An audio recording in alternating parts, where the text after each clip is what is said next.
Hello, it's your friendly neighborhood host, JT Wheatley, back for another episode of the History of Comic Books podcast, this time into the life of Alvin Carl Hollingsworth. One of the joys of researching comic book history is finding new subjects to explore.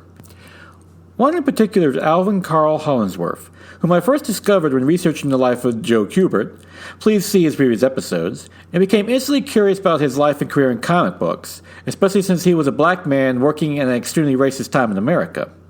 As luck would have it, he would lead me to also reading The Invisible Men by Ken Quattro, which has featured numerous great biographies of black Golden Age artists, including Hollingsworth. So you can thank Hollingsworth for this series on black comic book creators, and thus, without further ado, here is his own episode. Alvin Carl Hollingsworth's family was from Barbados, a small island chain that was part of the British West Indies, who immigrated to the United States on July 3rd, 1917.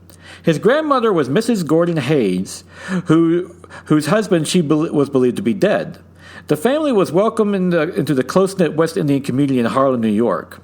Hollingsworth's father, Charles Haynes, met and married Cynthia Jones, whose family was also from Barbados, on February 17, 1923. Their son, Roy, was born the following year, and then Alvin Carl Hollingsworth was born on February 25, 1928. It was Hollingsworth now, as Charles Haynes would change their last name, presumably to distance himself from his absent father. Charles Hollingsworth worked as a porter and shipping clerk at a dress factory, instilling a hard work ethic into his children. It was during this time that Cynthia Hollingsworth either died or left the family, leaving Charles's mother and sister to help raise his boys, Alvin and Roy. By age of 4, Alvin Hollingsworth already showed a talent for drawing. By 12, Carl Hollingsworth was working at Hollyoak Publications, where he met future comic book legend Joe Kubert around 1941, and the two soon became fast friends.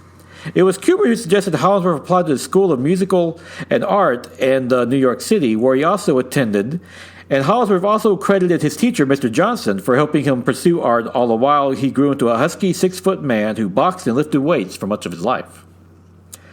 Hollingsworth later worked for Charles M. Quinlan, a veteran comic book artist and art director at Hollyoak Publishing Company. By 14, he had his own feature, working 3:30 p.m. to 8:30 p.m. after school. Hollingsworth's father insisted he continue his schooling despite having a steady job now. Since giving credits to artists were uncommon at the time, it is hard to determine what Alvin Hollingsworth's first work was.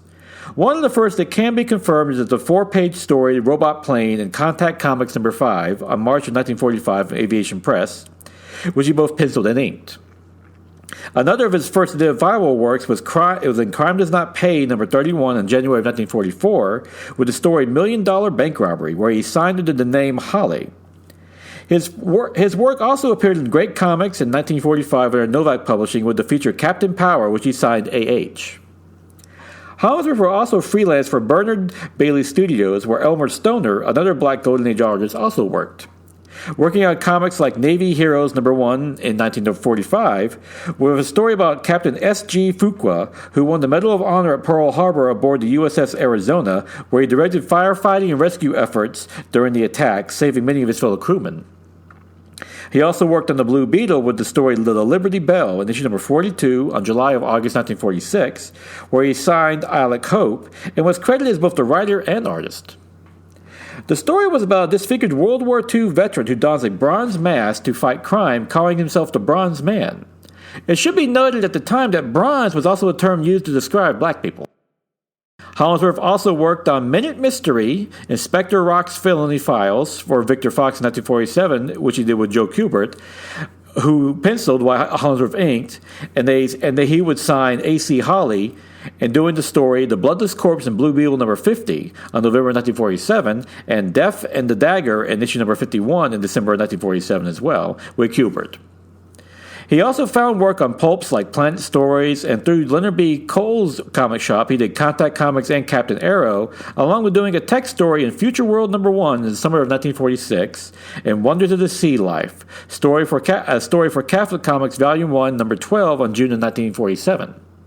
During all this time, Hollingsworth graduated from the School of Music and Art in June of 1946, thus he was able to devote more time to working.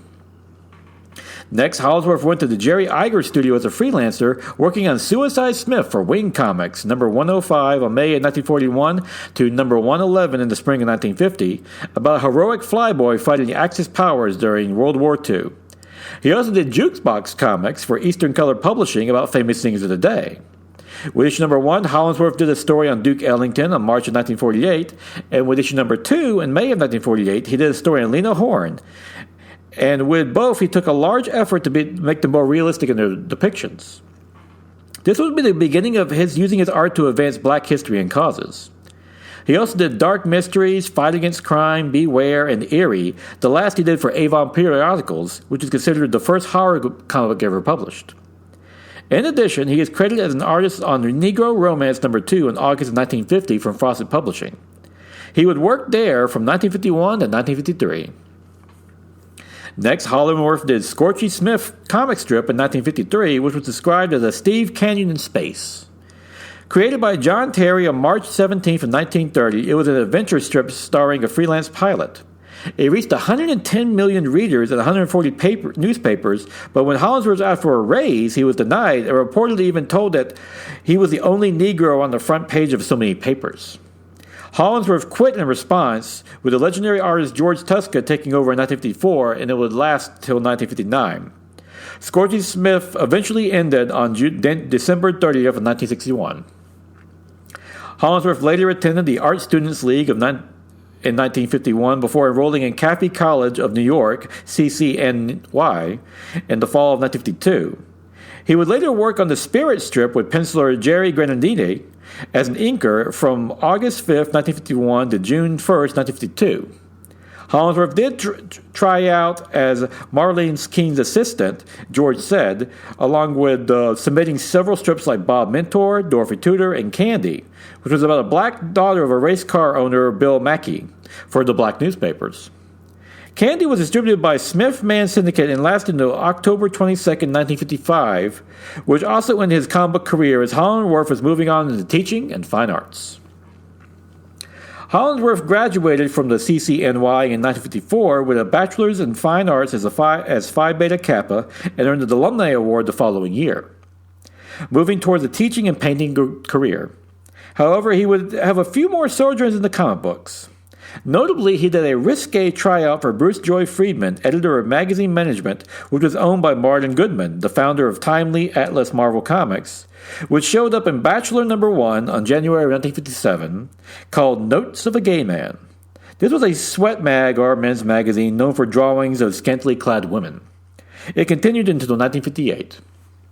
Next, he did Man's Daring Adventures in 1955 for Leonard B. Cole and later made art editor of the men's publication Relax. In December of 1957, Hollingsworth did illustrations for High.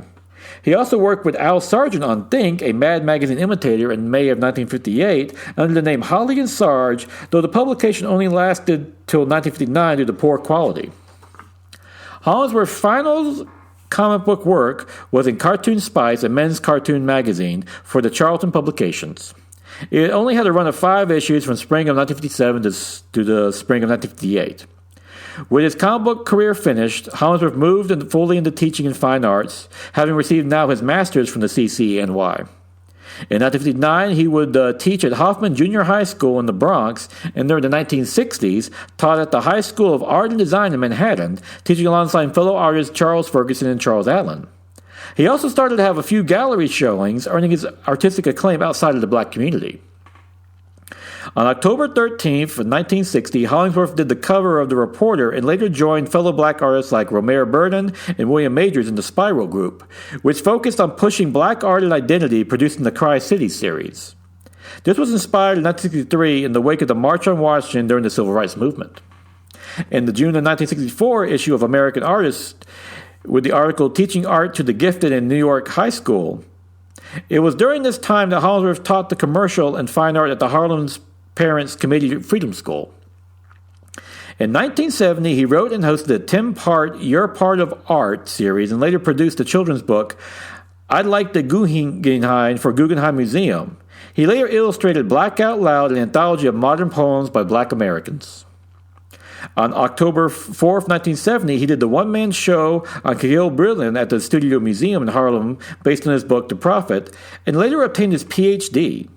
In addition, on 1971, he did a painting of an African Jesus Christ, further using his art to push social causes, as he would tell Ebony magazine that he always thought that Christ was a black man, while calling Martin Luther King Jr. and Malcolm X modern-day prophets like Jesus. Hollingsworth would soon become an authority on the emerging use of fluorescent paint, which he used in both representational and abstract art. With his career as a fine art painter established, Hollingsworth took up teaching art as a professor at the Hostess Community College at the City University of New York, continuing until 1998 when he retired. Alvin Carl Hollingsworth died on July 14th of 2000 at the age of 72, survived by his wife Marjorie and their children Kim, Raymond, Stephen, Kevin, Monique, Denise, and Jeanette. Of course, he also left behind a career in comic books and fine arts that is hardly rivaled. While one can only imagine how far he could have gone if he had stayed in comic books, the fact that he was a peer to the legendary Joe Kubert is a credit to Hollingsworth alone, along with his accomplished fine arts and teaching career. He was truly a one-of-a-kind artist. I would like to thank the chief source for this episode, Invisible Men, the trailblazing black artist of comic books by Ken Quattro, which features a great biography of Alvin Hollingsworth along with many other great black artists. A must-read for any comic book fan.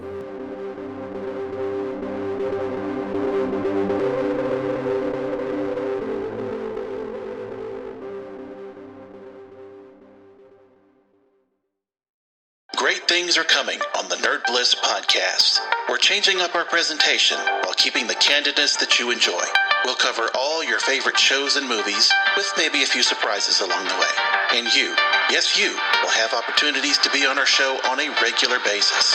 That's right, you've got the Zoom Pro account, and we're going to use it. So be ready. Find us at nerdblisspodcast.com and esonetwork.com, and on all the socials at NerdBlissPod. Nerd Bliss. Listen up. And now is May 13th, 2021, time for the favorite comic book of the week.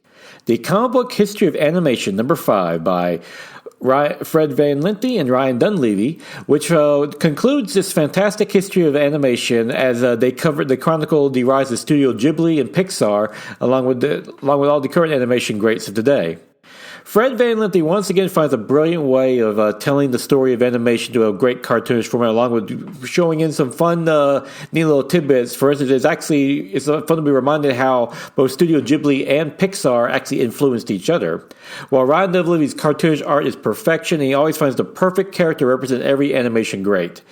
Like all their other history series, this is a must read, just a great read in general, and history at its best, both informative and entertaining. So yeah, definitely pick up the Comic History of Animation number 5 and all their comic histories. They're fantastic from beginning to end.